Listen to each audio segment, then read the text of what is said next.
Assalamualaikum warahmatullahi wabarakatuh.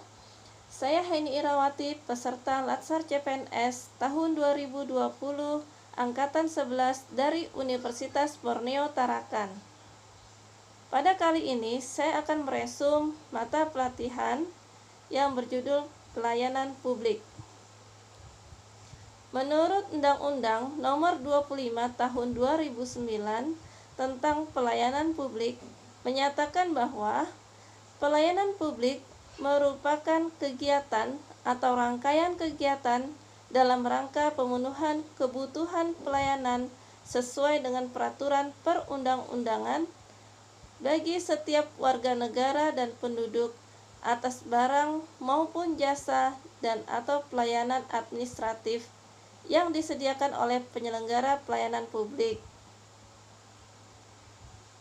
Dalam hal ini, ada beberapa yang dapat menjadi patologi birokrasi, misalkan seperti manajerial pelayanan, rendahnya pengetahuan dan keterampilan petugas pelayanan, anggota birokrasi yang melanggar norma, perilaku para birokrat yang bersifat disfungsional atau negatif, faktor internal seperti miskomunikasi, penyediaan sarana dan prasarana, serta penyebab-penyebab yang lainnya.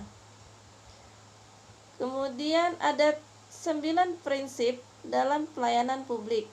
Di antaranya adalah yang pertama, partisipatif. Dalam hal ini, pemerintah sebagai penyelenggara pelayanan publik harus melibatkan masyarakat dalam merencanakan, melaksanakan, dan mengevaluasi hasil dari kegiatan. Prinsip yang kedua adalah transparan. Pemerintah menyediakan akses bagi warga negara untuk mengetahui pelayanan yang sedang atau yang akan diselenggarakan. 3. Responsif. Pemerintah harus mendengar dan memenuhi tuntutan kebutuhan warga dalam penyelenggaraan pelayanan. Yang keempat, tidak diskriminatif. Pelayanan publik yang diselenggarakan pemerintah tidak boleh membeda-bedakan atas dasar latar belakang warga negaranya. Misalnya, dibedakan berdasarkan jenis kelamin, kemudian ras, suku, bangsa, dan sebagainya. Yang kelima, mudah dan murah.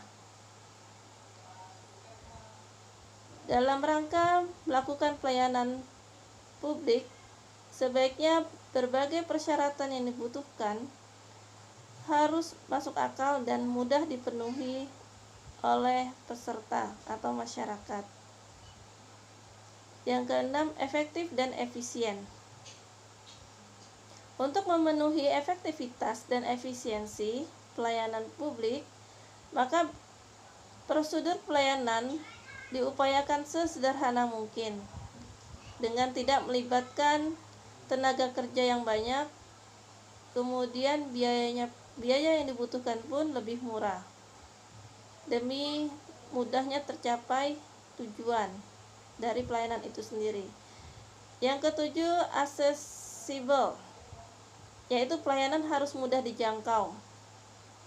Ya, misalkan dijangkau dari segi jarak dan sebagainya. Yang kedelapan, akuntabel. Pelayanan publik menggunakan fasilitas dan sumber daya manusia yang dibiayai oleh warga negara melalui pajak, sehingga tidak boleh lagi ada pungli. Kemudian yang kesembilan, berkeadilan. Dalam menyelenggarakan pelayanan publik, harus mampu menghadirkan rasa adil bagi masyarakat sebagai penerima layanan. Selanjutnya, makna atau kesimpulan yang bisa saya ambil dari materi hari ini adalah: 1. Bahwa ada 3 unsur penting dalam pelayanan publik, yaitu yang pertama adalah organisasi penyelenggara pelayanan, kemudian yang kedua pihak yang menerima layanan, dan yang ketiga adalah kepuasan yang diterima oleh masyarakat sebagai penerima layanan. Kemudian kesimpulan yang kedua adalah sangat penting untuk memberikan layanan berdasarkan prinsip-prinsip pelayanan publik. Kemudian rencana aksi yang akan saya lakukan adalah saya akan mengupayakan pelayanan sebaik mungkin dengan mengedepankan prinsip-prinsip pelayanan publik. Terima kasih. Wassalamualaikum warahmatullahi wabarakatuh.